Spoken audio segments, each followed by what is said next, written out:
আমাদের বাসটা ছাড়ার কথা ছিল বিকেল ৫টায়। সেই জায়গায় এখন বাজে ৮:৩০। এখনও কিন্তু গাড়িটা ছাড়তে পারিনি। তো যেহেতু লেট করছিল বলে লাস্টে আমরাও লেট করেই আসলাম। কিচ্ছু গোছানো হয়নি। ৯টা বেজে যাবে ছাড়তে ছাড়তে গাড়িটা। তো দেখছি ওইদিকে নিচে দেখো অনেকে দাঁড়িয়ে আছে।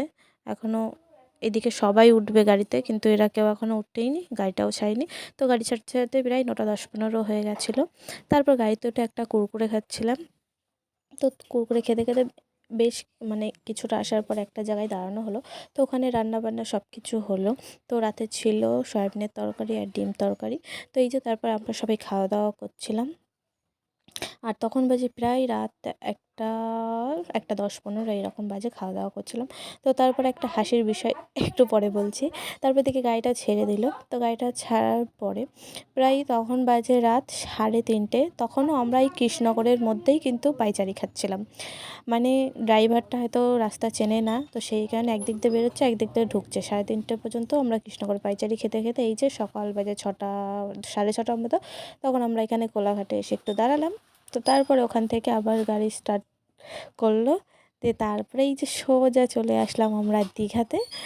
আর আসার পরে এখান থেকে দেখো গাড়ি থেকে সব কিছু নামানো হচ্ছে। আর এই যে আমরা এই বাসে করে এসেছি। আর সারা রাত যেহেতু ঘুম হয়নি, একটুও ভালো লাগছিল না। তো চোখ মুখের অবস্থা খুব বাজে। তো তারপর যেহেতু এটা হচ্ছে হোটেলের পেছন দিক দিয়ে ঢুকেছিল গাড়িটা, আর এই যে জলের জারটা আমরা কিন্তু বাড়ি থেকে এনেছিলাম। তো সেটাই হচ্ছে একটা জেঠু আমাদের রুমে তুলে দিচ্ছিল। তো তারপরে এই যে আমরা রুমে এসে একটু বসলাম। আর দেখো সবারই চোখ মুখের অবস্থা খুব খারাপ অবস্থা। সারা রাত না ঘুমিয়েছি, পুরো সবাই রোগী হয়ে গেছি এসে।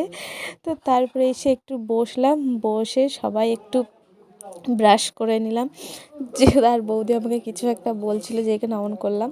তো তারপরে এই যে সবাই যে যার মতন ব্রাশ করতে ব্যস্ত। আর তখন বাজে আমরা হোটেলে এসেছি প্রায় কটা 10টা মতন বাজে তখন এসে তখন সবাই ব্রাশ করলাম। তো আর এইদিকে আমাকে জমা কিছু একটা বলছে যদি কদিন পরে ব্রাশ করছি, তো সেই সব নিয়ে একটু আড্ডা মারছিলাম। তো তারপরে ব্রাশ ট্রাশ করে আর কেমন করে দেখো মোবাইলটা ধরেছে, আমার খুব হাসি পাচ্ছিলো। তো তারপরে এই যে আমরা এসে একটু রুমে এসে একটু চা নিয়ে এসে খেয়ে নিলাম সব চাটা। তো চলো চাটা খেয়ে তারপরে আবার বেরোবো।